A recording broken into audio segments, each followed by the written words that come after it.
I knew inviting Rachel to host her gender reveal party at the hospital cafe where I work as a nurse was a mistake.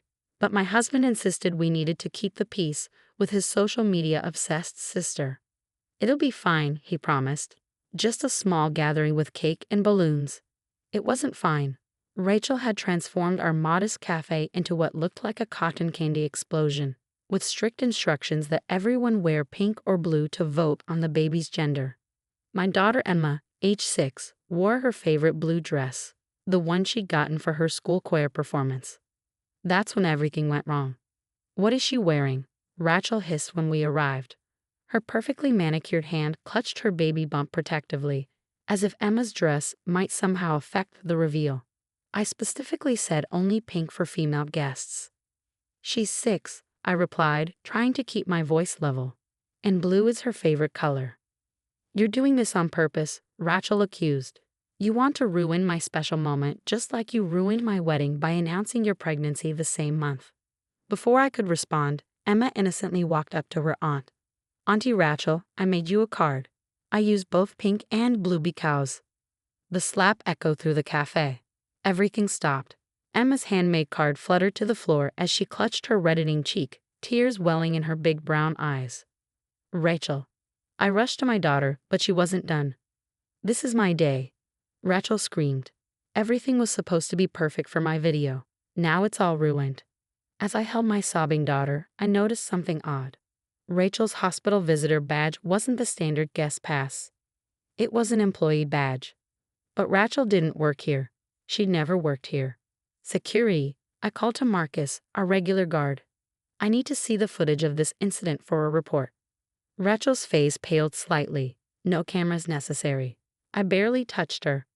But I was already leading Emma to the security office, where my years as a nurse gave me certain access privileges. Marcus pulled up the cafe footage immediately, clearly showing Rachel's unprovoked attack on a child. "While we're here," I said, "can you check when this badge was issued? It's the wrong type." Marcus typed quickly. "Mom, this is concerning. That badge has been used to access the ultrasound department multiple times over the past month." "What?" I felt a chill. "Show me that footage." What we saw made my blood run cold.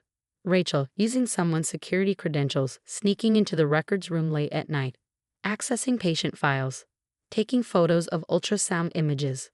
"Pull up her mommy blog," I told Marcus. There it was. Dozens of posts about miracle gender predictions using ultrasound photos.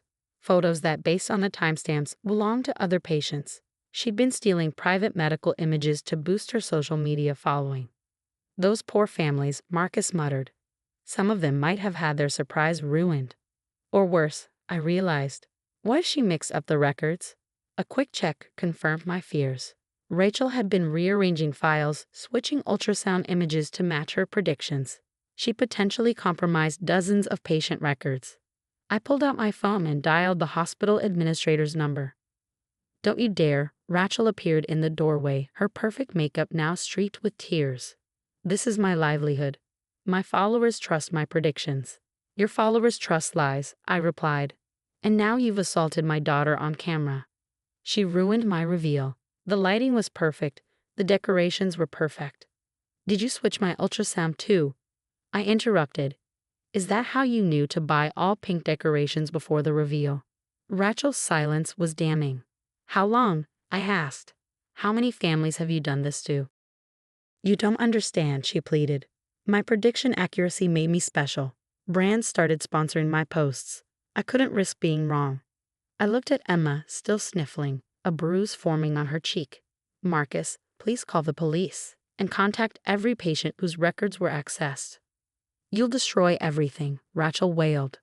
"My followers, my sponsors." "You destroyed it yourself," I said quietly.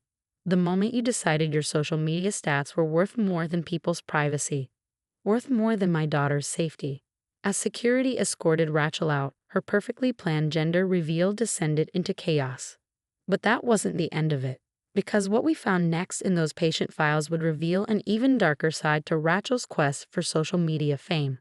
I watched through the security office window as my husband arrived, immediately rushing to check Emma's bruised face. "How could she?" he whispered, holding our daughter close. "That's not all," I said grimly, showing him the footage of his sister's late-night activities. She's been stealing patient information for months. But as the police arrived and the hospital launched its investigation, none of us could have predicted what they find in Rachel's phone.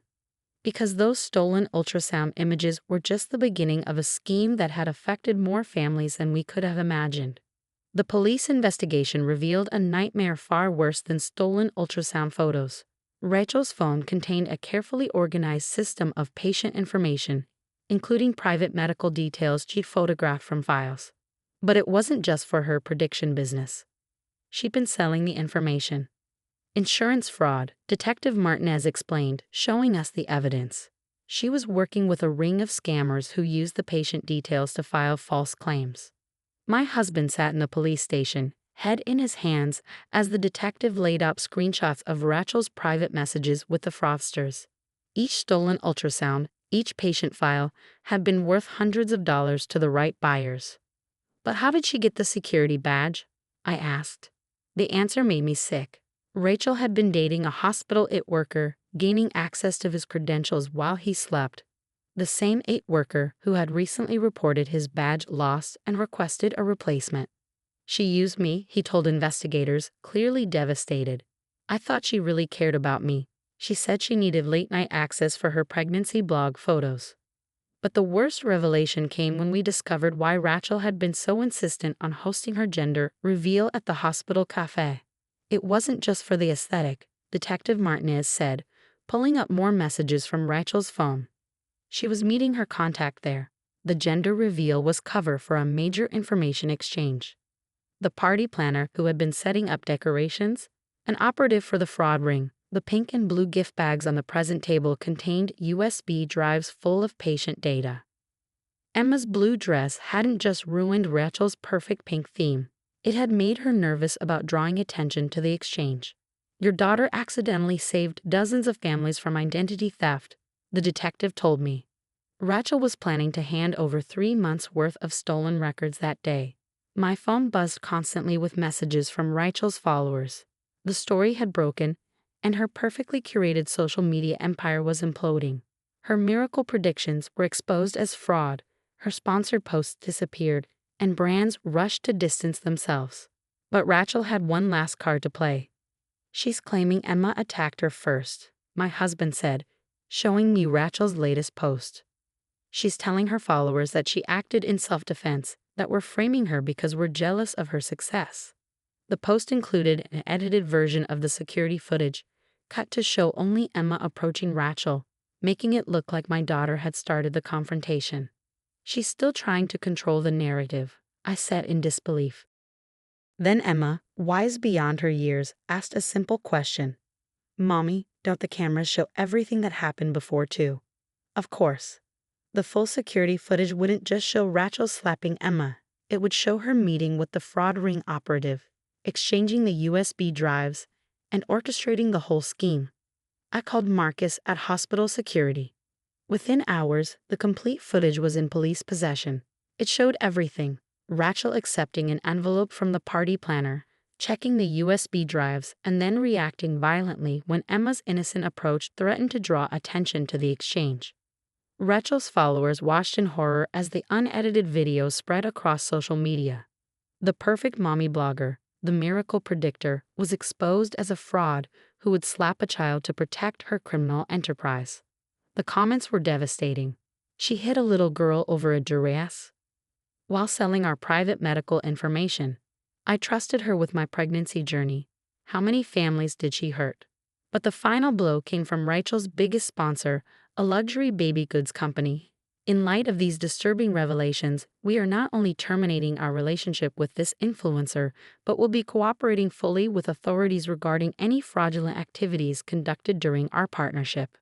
Rachel was arrested at her home, where police found more stolen hospital badges and a database of patient information dating back months.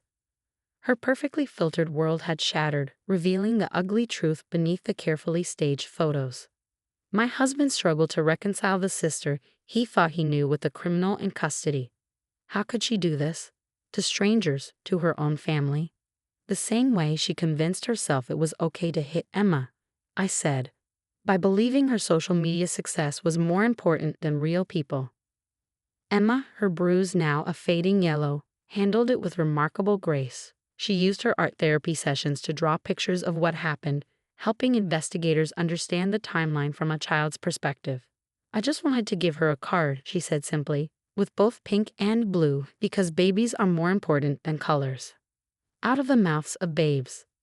But as Rachel awaited trial, we discovered something in those stolen files that would shake our family even further. Because among the patient records she'd been selling was information about her own pregnancy. Information that would reveal a truth no gender reveal party could have predicted. The truth emerged during Rachel's preliminary hearing when the prosecutor presented evidence from her seized laptop. Among the files was her own ultrasound record, or rather, records, plural. Rachel wasn't pregnant. She never had been. The belly bump was prosthetic, ordered from a theatrical supply company. The ultrasound images she'd been sharing were stolen from multiple patients, digitally altered to show different dates. She had created an entire fake pregnancy to boost her social media following and attract sponsorship deals. My client was under immense pressure, her lawyer argued. The mommy blogging industry demands constant content, perfect stories. She hit my daughter, I interrupted from the witness stand, to protect a lie. The evidence was damning. Receipts for the fake belly, tutorials on photoshopping ultrasound images, and most disturbing of all, a content calendar planning her eventual miscarriage story. Time to maximize sympathy, followers, and launch a grief support coaching business. My husband broke down when he saw the planned posts, already written and scheduled. Heaven gained another angel. Swipe up for my healing journey course. Use code RAINBOW for 20% off. How could you? He asked his sister during a supervised visit. These are real people's lives, real families' memories you were stealing. You don't understand, Rachel replied, her perfectly maintained exterior finally cracking. Nobody wants to follow someone ordinary. I needed the perfect story. So you faked a pregnancy, stole medical records, and slapped your niece, I said. For likes and views? The brands were paying 5 figures per sponsored post, she whispered. Once I started, I couldn't stop. The fake bump led to the predictions led to the fraud ring. It just kept growing. Emma, who had insisted on coming to support her daddy, looked at her aunt with pure childhood wisdom. But Auntie Rachel, you were already special without pretending. Rachel broke down completely, mascara streaming down her face. For the first time, we saw behind the filtered facade to the desperate woman beneath. The judge was less sympathetic. Rachel was sentenced to 5 years for fraud, identity theft, and assault of a minor. The fraud ring investigation was ongoing, with more arrests expected. But the real healing happened outside the courtroom. Emma, despite everything, used her art therapy to process her feelings about her aunt. She drew picture after picture. Rachel without her fake belly. Rachel without her phone. Rachel just being Rachel. Maybe when she gets out, Emma said, she can take real pictures instead of pretend ones. My husband found support in a group for families affected by social media addiction. It's not just Rachel, he learned. There are people faking illnesses, relationships, entire lives, all for content. As for me, I worked with the hospital to implement stricter security measures and create a support group for patients whose privacy had been violated. Some of them had believed Rachel's predictions, planned nurseries and parties around her lies. They needed to heal too. Months later, we received a letter from Rachel's counselor in prison. She was doing real work on herself, confronting the emptiness that had driven her to create a fake perfect life instead of living a real one. I'm sorry, she wrote, to Emma, to the families I hurt, to everyone. I got so lost in crafting the perfect story that I forgot how to live a true one. Emma drew her a picture in response. 2 stick figures, one big, one small, both wearing blue dresses.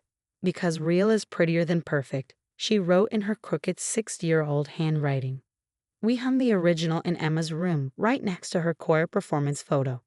The blue dress that had sparked everything was now her symbol of truth over appearances. Sometimes, when I see yet another perfectly filtered family photo online, I think about Rachel's prosthetic belly gathering dust in an evidence locker, about the desperate need to appear special that drove her to hurt so many people, about how social media can become a funhouse mirror, distorting reality until the truth is unrecognizable. But then I look at Emma, proudly wearing blue to her school art show, unafraid to be exactly who she is. And I know that the most double-tappable moments are the ones that never make it online. The real, unfiltered, perfectly imperfect moments of simply being human. Because no number of likes can equal the value of a single honest smile, and no filter can improve upon the beauty of the truth.